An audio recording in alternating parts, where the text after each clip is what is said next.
hurts a little bit. Oh, I'm so sorry. Well, my name is Jamie. I'm the nurse practitioning student from Youngstown State University, and I'm going to be doing your assessment today, okay? Okay.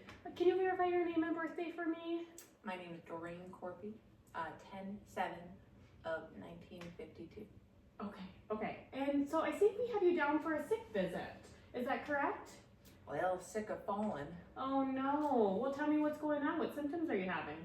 Well, right now my wrist hurts really bad, and I have a headache. I fell 2 days ago at home. I only had one of my yellow socks on, and I think I tripped. Okay. I don't know if I hit my head, but I might have. Okay. So you think you tripped over something in your family room, correct? Maybe, yeah. So you didn't become dizzy or have chest pain or anything that caused you to fall initially? Okay. And no loss of consciousness, you said? Nope, not that I remember. Okay. Are you having any vision changes right now? If I lose my glasses, I do, but Oh, no. okay, all right. Well, let's start out with your headache, okay? Can you show me where on your head it hurts? Right over here. Okay, right Like about a pin in my head. Okay, that's how you would describe it, and it started 2 days ago after your fall, right? Yeah. Okay, was it sudden or was it gradual? Just been coming on since. Okay. And it's been pretty persistent? Okay, and that's what brings you in here. And you said you describe it as like a sharp pin in your head. Okay, what makes it better? Not doing much. Okay, anything make it worse? Doing much. Okay, and have you tried any over-the-counter medication? You know, they always tell me that aspirin's really good for that, so I took a bunch of them.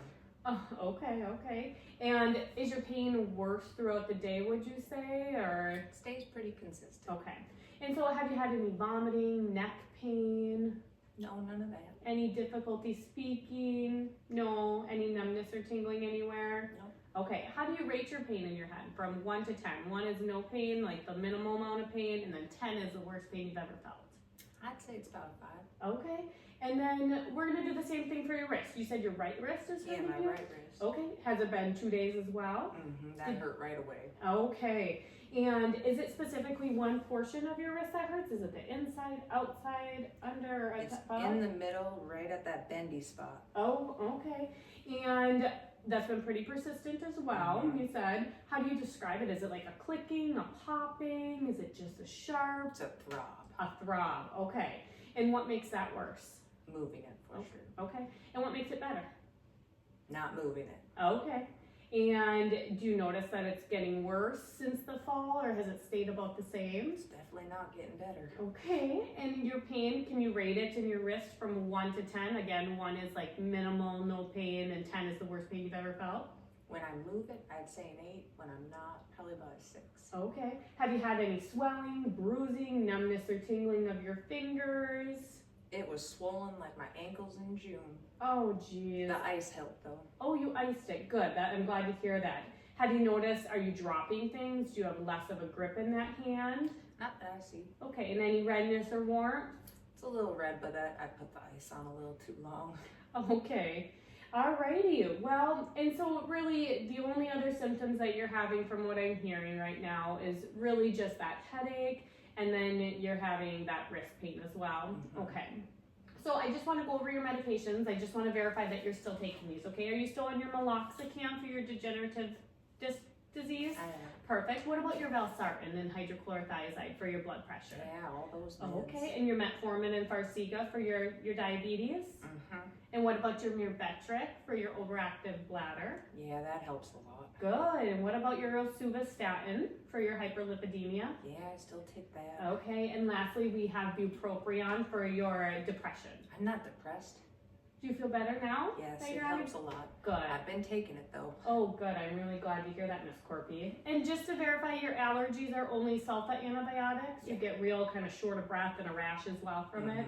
Okay. Well, if you don't mind, I really would like to complete a focused exam on you today, okay? And so I just want to listen. I'm just kind of looking at you sitting here. Your respiration rate looks nice and unlabored. It's about, I would say about 14 right now. You have regular rhythm, symmetrical chest rise. I don't see any accessory muscle use, so that's all very reassuring. If you don't mind, I'm just going to listen to your heart first, okay? Okay. So with the diaphragm, I'm going to listen to your aortic.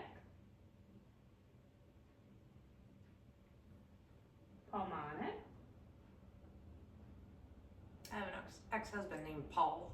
Oh. Herbs Point. Use lots of herbs when I'm cooking. I'm also going to listen to your tricuspid. Try to. And lastly, your mitral. Just going to come right under here. And you have good S1, S2 sounds. I don't hear any heart murmurs. And I don't hear an S4. I'm particularly interested in that because you do have a history of hypertension and hyperlipidemia. So I really want to keep a good eye on that so you don't have left ventricular hypertrophy. So I don't have any concerns right now for that, okay? I'm also going to listen to your lungs. So I'm going to listen in the front first, okay? I'm going to go right under your blazer here. Careful, I just ironed that.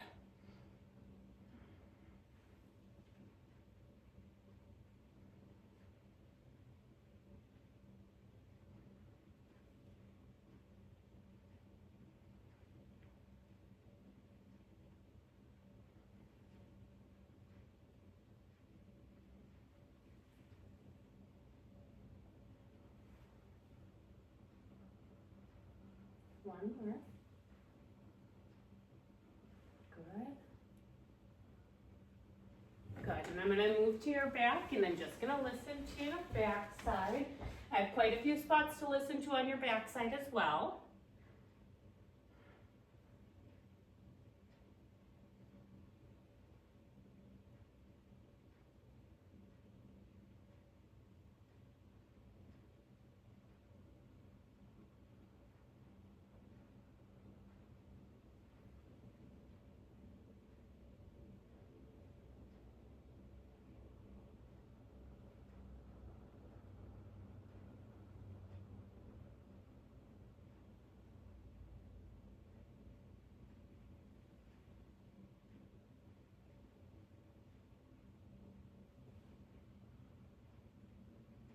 Good, and I had to listen to 7 points on each side and then 2 on each lateral side of your lungs.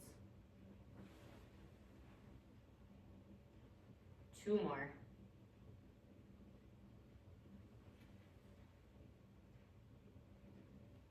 Good. Thanks for bearing with me. I know that's a lot to have to breathe through.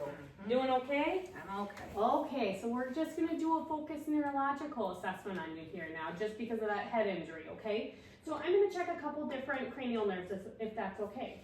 So the first thing that we're gonna do is we're gonna start with cranial nerve 2, that's your optic nerve. So I'm gonna have you cover one eye, doesn't matter which one. I'm gonna cover this one. Tell me how many numbers I'm holding up. 2, 1, 4, 3, 4. And the other one, do you need your glasses on? I think I should put them back on. Okay, yes, I'm you sorry. absolutely can. Okay. 2, 2, 1, 4. Good. And I don't have any concerns for signs of intracranial pressure right now, increased intracranial pressure, okay? So next we're gonna do cranial nerves 3, 4, and 6. So that's your ocular motor, your trochlear, and your abducens. We're gonna check for, first of all, we'll do a movement of your eyes, okay? So I just want you to follow my pen light just with your eyes only. Good. I'm checking for nystagmus, how smooth your muscles are moving. Good. And follow. Good. And your eyes accommodate. I'm going to be pull down your glasses just a little bit for me, Miss Corpy. I'm just going to check pupillary response. Good. So your pupils are equal, round, reactive to light, and accommodation. They are 2 millimeters, so I don't have any concerns for a mid-stem injury or herniation right now, okay? Next, we're going to check for your trigeminal, and that's cranial nerve 5. So I'm just going to do motor only testing. Can you bite your jaw? Good. And open up against resistance. Perfect. So I don't have any concerns for brainstem compression or sensory loss right now, okay? We're going to do a facial next. So that's cranial nerve 7. I'm going to have you smile, frown, puff out your cheeks. Good. And that's looking for cranial nerve palsy, so assessing if you maybe had a stroke or Bell's palsy present, but I don't see signs of that. Next, we're going to do acoustics. So that's cranial nerve 8. Just because you fell, it's really important for me to assess if you had any kind of hearing loss, okay? So you look straight ahead, cover one ear. I'm gonna whisper a number and you tell me what I say, okay? 4. Okay, other ear. 3.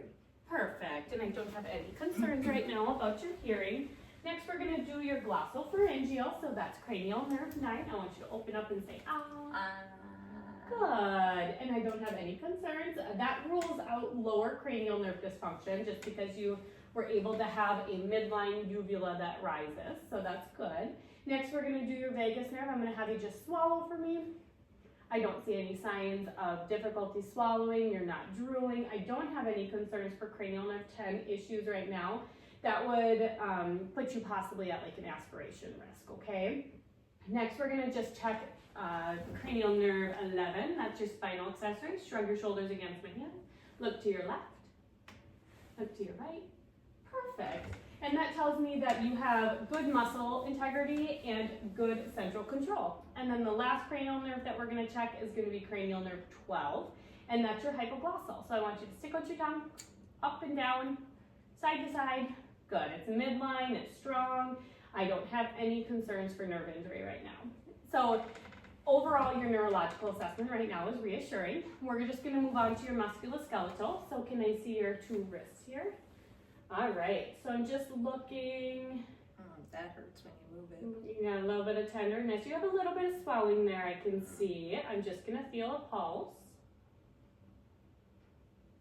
It's 2+ radial pulse, that's good. I'm gonna compare it to the other side. I'm just gonna check capillary refill here.